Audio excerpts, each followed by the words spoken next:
Let's see. Oh, Doc! Marty! Doc! What are yay! you doing here? You sent for me, Doc. I did? When? May 14th, 1986. 1980? The automatic retrieval system, of course. I'd almost forgotten about that. So what's our plan for getting you out of here? Plan? We don't need a plan. We don't. Not in the slightest. The police picked me up for that speakeasy fire a couple of weeks ago, but the DA hasn't got a case. They're releasing me tomorrow morning. So basically, I traveled 50 years into the past to deliver your car? Sorry about that, but it's so wonderful to see you. We have a lot of catching up to do. Yeah, you might want to hold off on that, Doc. Great Scott! I'm going to be gunned down by gangsters on the steps of the courthouse. Why would they do that? Guess they didn't approve of my burning down their speakeasy. Very funny, Doc. Maybe now we should come up with a plan? A plan, right. But what? A plan. Let's go back in time. That often works. Why don't I take the DeLorean, go back in time before you were arrested, and stop you from getting caught in the first place? Don't even think about it. Without my unjust incarceration, the events that sent you into the past might never happen, resulting in a paradox of continuum-shattering proportions. Jeez, we've been back together for 5 minutes, Doc, and you're already talking about the end of the universe. I've missed that. Oh, Ridiculous, Marty. I was only referring to the end of the universe as we know it. I could try and break you out of jail. Well, I suppose I could just get some dynamite and break you out of jail. No, that's far too dangerous. Not just to me, but to random innocent people in the past. The repercussions could be... That's it! What's it? My rocket-powered drill. You have a rocket-powered drill? Not yet. I haven't built it yet. You've lost me, Doc. Listen, a few months ago, my 17-year-old self sent in a patent application for a rocket-powered drill. I abandoned the project after I never heard back from the patent office, but the prototype should be nearly complete. Great, I'll just run back to your lab and... No, I said nearly complete. You need me to help you finish it. How the hell am I supposed to sneak a half-finished rocket-powered drill into your cell? Not me! 1931 me! Wait a minute, Doc. You want me to convince your 1931 self to build a rocket-powered drill to break you out of jail? Precisely!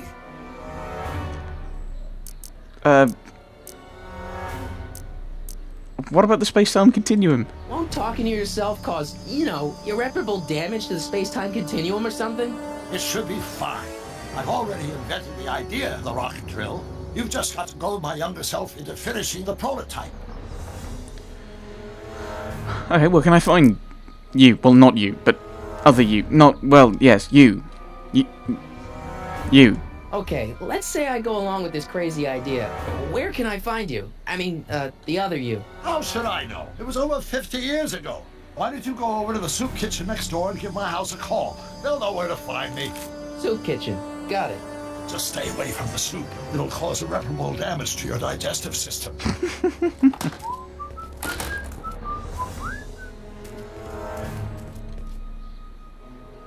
I guess I better get started. Don't worry, Doc. I'll get you out of here in no time. I'm not worried. Once you and my younger self put your heads together, you'll be unstoppable. I'm sure we will. So, soup kitchen, call the Brown residence. And then... This is Mercy. Come for the soup, stay for the salvation. In we go. And we will use the phone.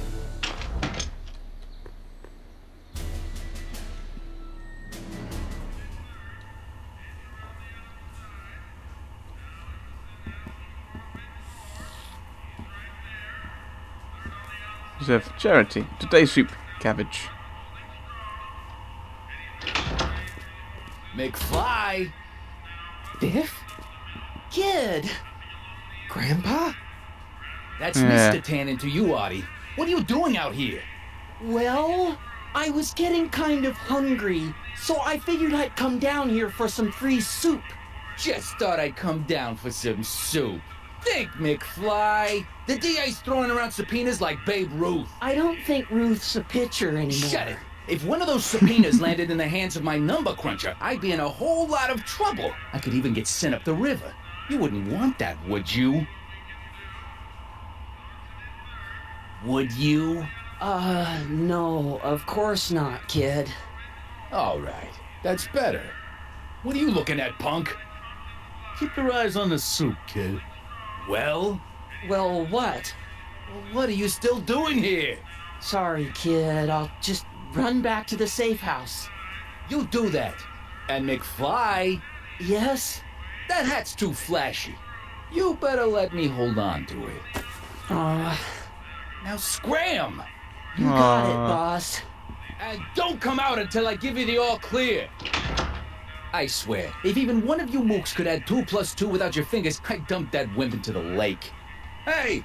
Anyway, I'm off to make myself irresistible. Don't let anyone burn down the shop while I'm gone. Don't tempt me. Right, so you gotta use the phone. What does it say? Oh, that's What are those tables for? We keep a few extra tables around for our end-of-the-month hobo soirees. interesting. Oh, phone. Phone. We can call brown people. The brown people, the brown family.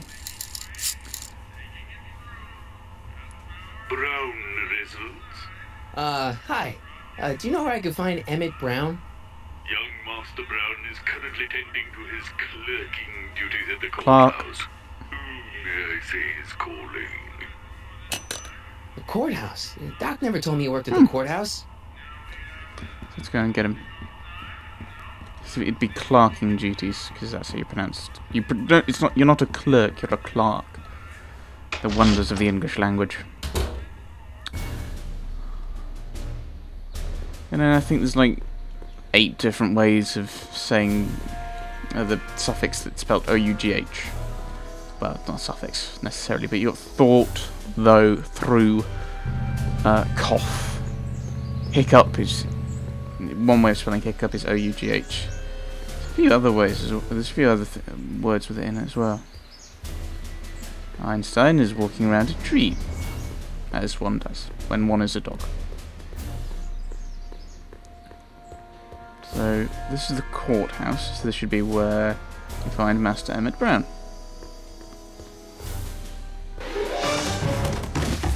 Don't touch those! These are very sensitive legal documents. Nobody is supposed to handle them but sworn officers of the court. Judge Brown says so. So I'm guessing that's... Judge Brown? Doc. Nice to meet you. I'm, Harry Callahan. Emmett Brown. But I am a law clerk, not a doctor. Now please get out of my way. I have important business to transact.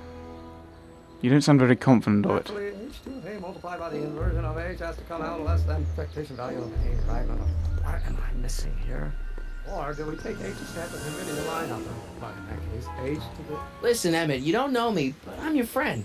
I'm not big on friends. They get in the way of work.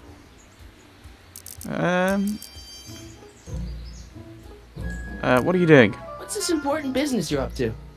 It's a legal matter, very complicated, very abstruse. I need to obtain 5 sets of initials on every copy of this writ of indemnification before before Judge Brown can even think of granting a waiver to the party in the first part. You have no idea what it's about, do you? That's how important it is.